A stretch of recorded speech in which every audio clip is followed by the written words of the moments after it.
Hello, welcome to the Self-Learning Platform by Dr. Sushma Singh. Today in Unit 7, the idea of duty, we are going to start our lecture with topic duties and rights. Duties are closely associated with rights in liberal thought. The nature and degree of this association, however, has greatly differed. In pre-liberal societies where persons were caught in social roles and people were not free to pursue their choices, duties ordered their lives.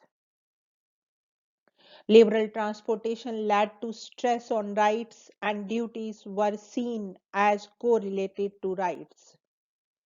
If a person possessed rights, then others, be it individuals, groups, or the state, as the case may be, were invested with a determinate set of duties to protect and promote those rights.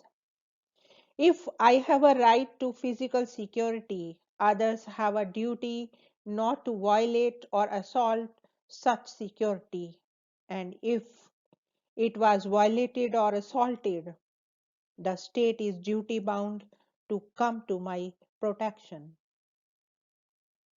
This correspondence between rights and duties, which led to the effective collapsing of duties within the rights, has been challenged from within liberal thought as well as from outside its framework. Now let us move to the next point, distinct space of duties and rights within liberal thought. Within the liberal tradition, broadly defined as invoking centrality of rights, we can identify five distinct positions with respect to their relations of duties and right. The first one is interest theory. This theory was initially stated by Jeremy Bentham, who saw rights not as natural or moral, but as a products of law. He argued that the law, by creating duties, stipulates rights. He said, it makes me liable to punishment in case of my doing any of those acts which would have the effects of disturbing you in the exercise of that right. There is no right if there is no corresponding duty sanctioned by law. This understanding of the relation is sometimes called as sanction theory. It makes possession of a right as another's legal duty, and it becomes a legal duty only if it is liable for punishment. This way of constructing duties need not preclude social sanctions of a kind. Individuals, as members of non-state organizations, may be subject to rules and to the imposition of sanctions if they break those rules. Being subject to sanctions means having duties, and those who benefit from those duties can be said to have rights. However, legal provisions on one hand and social disapproval on the other may beget an impasse in the framework of interest theory unless there is a natural or moral grounding to this relation. But interest theory does not subscribe to the priority rights as natural or moral principles.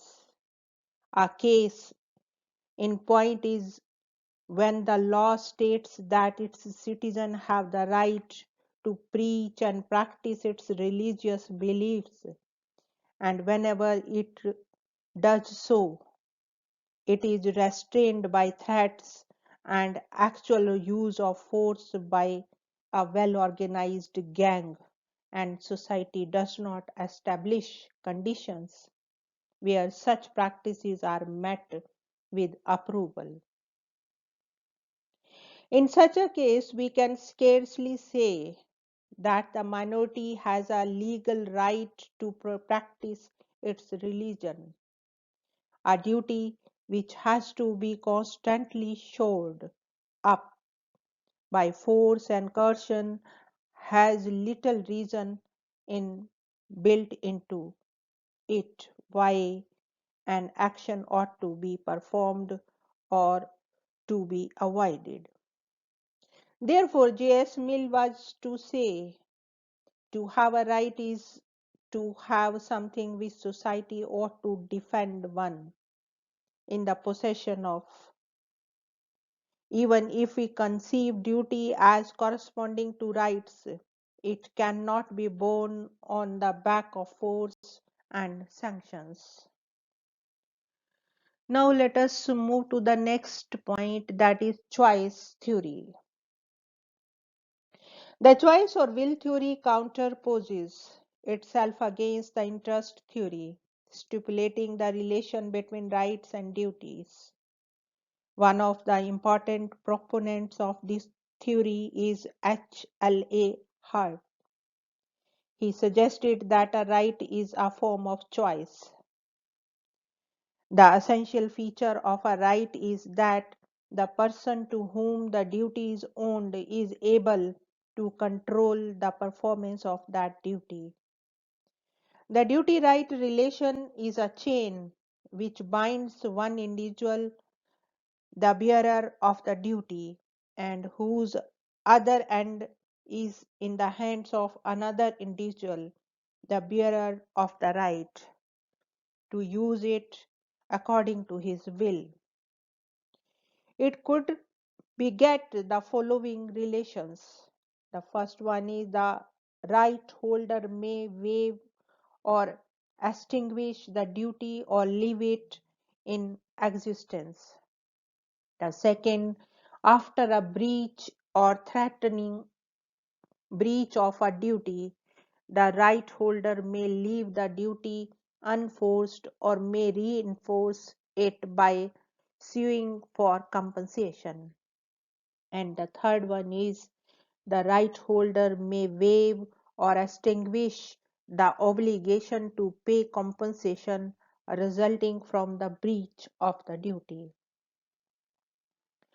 The choice theory invokes duties primarily with reference to rights, but the space of duty need not be marked by reference to rights only. Duty acts need not always correlate to right acts. Further, several rights may not have corresponding duties. The next one is autonomy. Autonomy is the capacity of for reflection and to formulate and revise our preferences, desires, values, and ideas. The philosopher Immanuel Kant advanced a theoretical formulation of this notion and put forward a specific conception of duty in relation to this capacity. He suggested that the behavior of the non-human world is governed by nature. Non-human beings did not will to act, but acted subject to natural forces and instinct. To the extent human beings acted on the basis of their appetites and emotions, they too acted heteronomously, that is, according to the laws and dictates given externally and not by themselves. The characteristic mark of human being is their reason, which enabled them to deliberate the way they should act and will to act accordingly. In following this reason, they acted autonomously. They acted in accordance with their duty. The morality prescribed by reason was a matter of practical necessity. Moral agents understood this necessity and acted accordingly. Through his capacity for autonomy, an individual acted according to a law that he had prescribed for himself rather than on external dictates.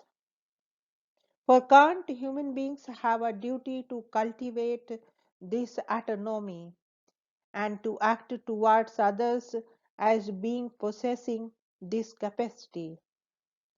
The rights that people possess are expressions of this autonomy as well as means to nourish the same.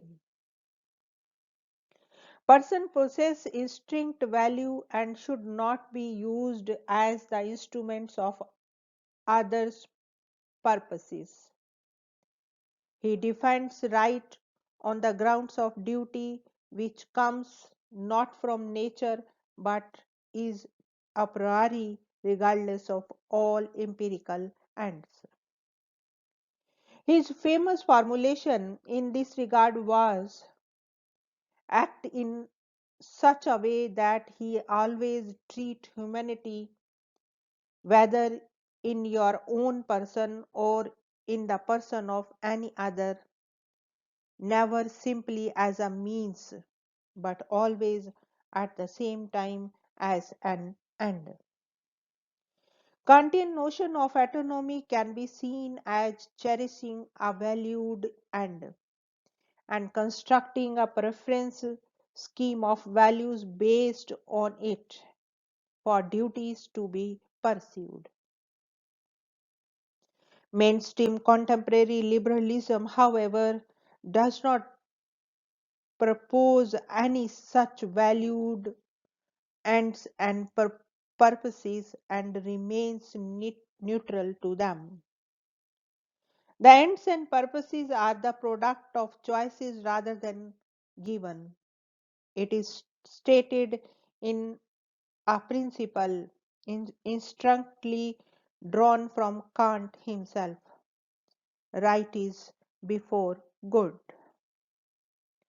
One of the recent scholars who upholds the valued end of autonomy on liberal grounds is Joseph Raz. According to him, not merely the abilities of autonomous conduct needs be considered, but also the desirability of the autonomous life they beget. Personal autonomy consists in appropriate mental abilities, availability of adequate range of options to choose from, and freedom from coercion and manipulation. Personal autonomy makes people to control, to some degree, their own destiny expressed through successive decisions throughout their lives. But the good of autonomy lies not in these abilities and conditions as such, but in the autonomous life they promote. It does not lie merely in the act of choosing. Autonomy is valuable only if exercised in the pursuit of good. He thinks that there are multiplicity of good forms of life, and it is choice among those who may many good forms that makes autonomy both meaningful and valuable. Freedom understood both as the absence of coercion and manipulation and as the presence of worthwhile options has value because it promotes autonomous lives.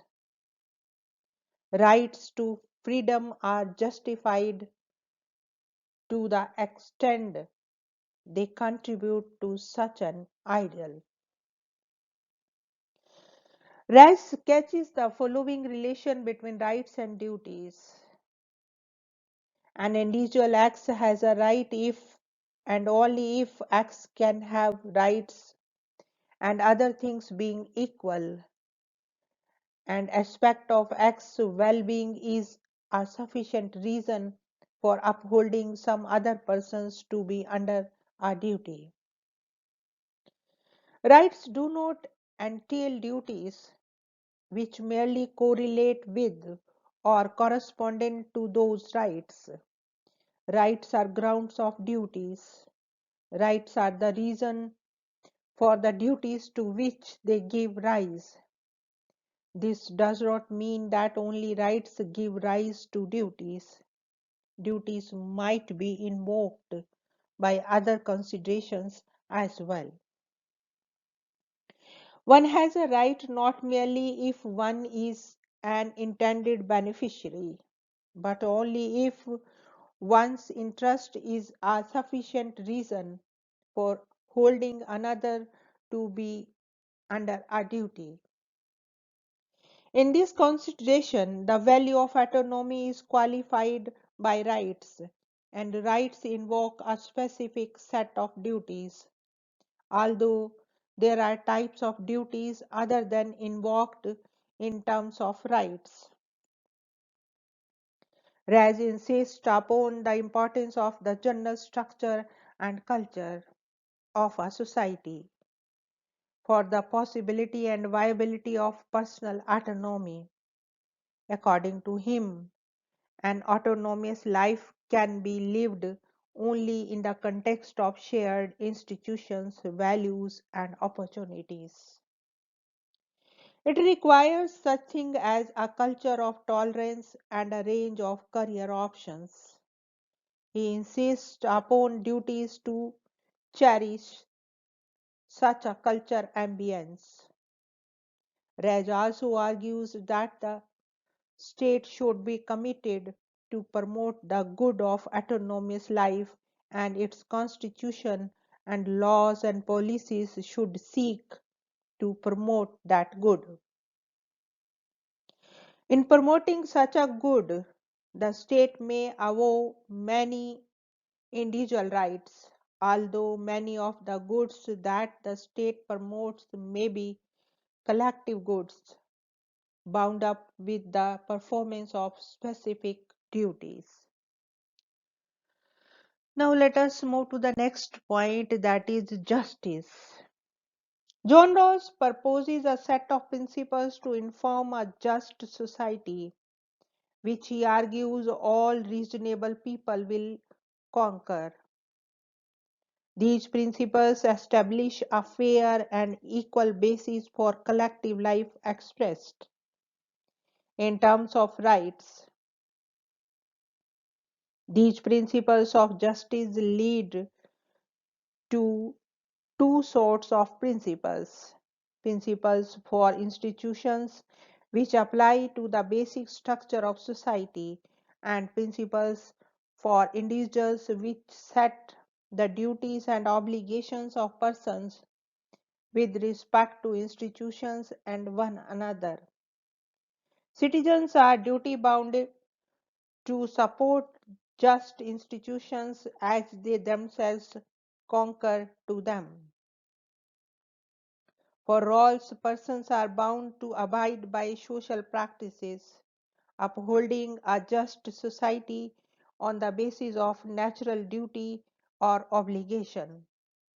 He therefore makes the distinction between the duty and obligations.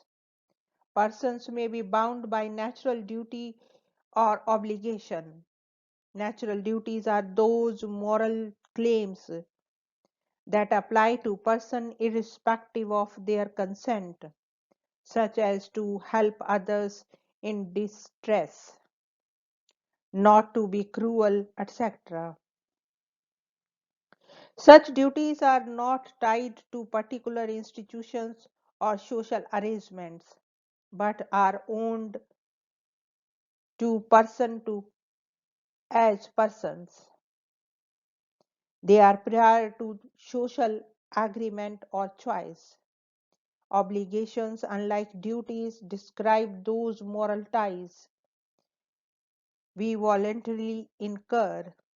whether they contract, promise, or other expressions of consent. The latter by themselves are not enough to create obligations. They should be just two. The liberal tradition on the relation between rights and duty remains profoundly complex. A great part of this complexity has to do with the kind of values prioritized under different traditions of liberalism. Those perspectives which give priority to rights tend to make duties supportive to rights. Those traditions which insist on certain perfectionist values that a society should promote tend to be more emphatic on duty. This emphasis on duties becomes significant when we move out of liberal tradition and begin to focus on other traditions of thought. Three of them will be considered here on account of their emphasis on duty. Here we want to wind up today's lecture. Thank you so much for your attention.